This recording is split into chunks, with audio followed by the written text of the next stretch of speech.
Selamat pagi, perkenalkan nama saya Miss Masukasana Malau. Di sini saya akan menjelaskan mengenai fiber optik. Oke, dimana saya perkenalkan diri dulu. Nama saya Miss Masukasana Malau, jurusan Teknik Elektro dengan NIM 1801 20201027. Oke, pertama-tama kita akan mengenali fiber optik. Apa sih fiber optik itu? Fiber optik adalah suatu jaringan kabel yang dibuat dengan menggunakan serat kaca yang digunakan untuk media transmisi terarah atau wireline untuk kepentingan perpindahan arus data dalam jaringan komputer. Tanpa hal ini, bisa saja pesan yang Anda kirimkan dari ponsel tidak pernah sampai ke orang yang Anda tuju. Selanjutnya, kelebihan dan kekurangan fiber optik. Kelebihannya ada 3, yaitu yang pertama, kecepatan transfer data yang jauh lebih baik. Yang kedua, ukuran dari kabel yang tipis, kecil, dan juga ringkas.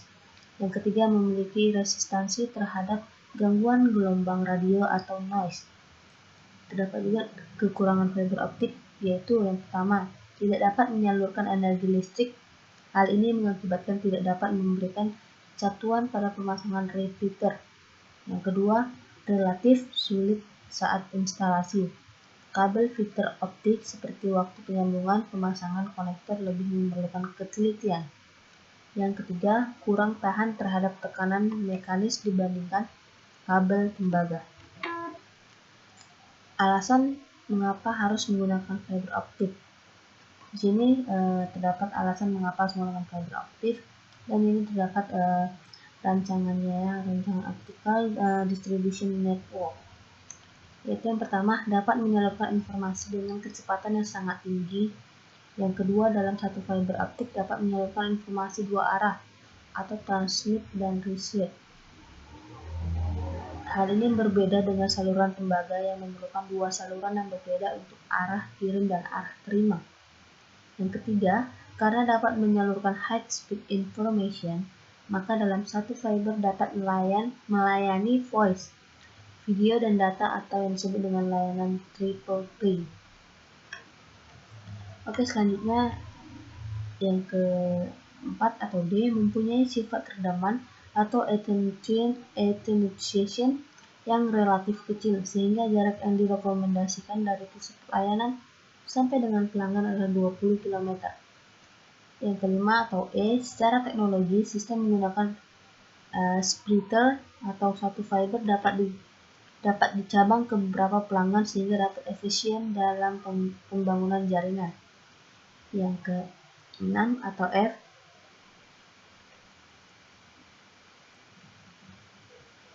yang kelima ya, sangat memungkinkan untuk pengembangan teknologi jaringan yang memerlukan kecepatan tinggi, misal untuk jaringan ke base station. Dan sebelah ini adalah arsitektur FTTH atau yang disebut dengan fiber optik di rumah gitu.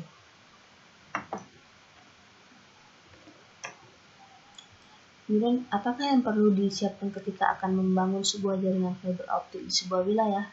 Yang pertama adalah fault tolerance atau toleransi kesalahan merupakan suatu pemahaman di mana ketika membangun suatu jaringan, bagaimana seluruh infrastruktur yang dibangun dapat terus berjalan tanpa adanya gangguan.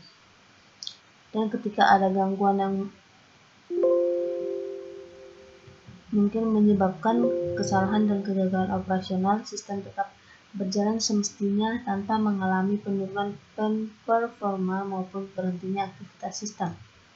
Yang kedua yang harus diperhatikan yaitu scalability, yaitu inti dari scalable ini adalah bagaimana menjaga performa dari jaringan komputer agar tidak berkurang ketika akan melakukan ekspansi jaringan penambahan user dan network. Selanjutnya yang ketiga, hal yang harus diperhatikan ketika membangun itu adalah quality of service, atau yang dalam jaringan itu adalah bagaimana kita membagi research sesuai dengan kriteria yang ditentukan dalam suatu organisasi. Kemudian yang keempat yaitu security atau jaringan kadang luput dari pengawasan kita dan bahkan terkesan kurang diperhatikan. Intinya, bagaimana membuat jaringan komputer yang kita bangun aman, baik, dan internal. Kemudian faktor tertentu yang harus dipertimbangkan saat akan membangun sebuah jaringan FO itu apa aja? Apakah ada faktor yang harus dipertimbangkan? Saat memutuskan untuk membangun sebuah jaringan, banyak hal yang kemudian membuat orang lalu membatalkan rencana tersebut. Sebagian besar dari kita pasti sangat sadar betapa pentingnya peran sebuah jaringan, akan tetapi di kemudian waktu saat akan mulai merencanakan untuk membangun jaringan, lalu menjadi pesimis ketika dihadapkan pada berbagai pertimbangan seperti dana, waktu, dan juga faktor teknis terkait instalasi serta perawatan jaringan. Ada 6 yang terdapat faktor yang harus dipertimbangkan saat akan membangun sebuah jaringan, yaitu yang pertama butuh dana dan waktu ekstra, yang kedua memahami tingkat kesulitan terkait instalasi jaringan komputer, yang ketiga perawatan dan support terhadap masalah jaringan, yang keempat masalah keamanan, kelima akses ke perangkat dan file, yang keenam kecepatan akses. Kemudian ada beberapa langkah-langkah yang harus dilakukan saat membangun fiber optik, yaitu yang pertama izinan dan survei. Izin atau juga biasa disebut dengan site acquisition atau SITAC sangat diperlukan sebelum proses pembangunan jaringan fiber optik yang dilakukan. Perizinan lahan merupakan proses akuisisi lahan atau bangunan dari pemilik lahan ke operator. Yang kedua, langkah selanjutnya yaitu pembuatan red line. Pelaksanaan proyek jaringan fiber optik memerlukan sebuah acuan dalam menempatkan posisi pole, berapa panjang kabel yang digunakan, atau kabel jenis apa yang digunakan, dan berapa jumlah aksesoris atau perangkat fiber optik yang digunakan. Kemudian selanjutnya pembuatan bill of quantity, yaitu estimasi biaya. Dalam suatu proyek konstruksi biasa disajikan dalam bentuk bill of quantity yang berisikan 3 hal pokok, yaitu deskripsi pekerjaan, kuantitas atau volume, dan unit harga satuan pekerjaan. Selanjutnya pemasangan pole, yaitu merupakan komponen utama dari konstruksi jaringan fiber optik yang menggunakan kabel jenis area yang dipasang tegak lurus dan dipasang untuk menjadi tempat kabel serta aksesoris fiber optik. Selanjutnya itu langkahnya pemasangan FDC dan handhole, yang merupakan ruangan yang berbentuk kotak atau kubah yang terbuat dari material khusus yang berfungsi sebagai tempat instalasi sambungan jaringan optik single mode yang berisi konektor, splicing maupun splitter, dan dilengkapi ruang manajemen fiber dengan kapasitas tertentu. Langkah selanjutnya yaitu penyambungan fiber optik. Langkah terakhir, proses penyambungan kabel optik pada fiber access terminal. Penyambungan disebut dengan istilah terminasi atau splicing. Terima kasih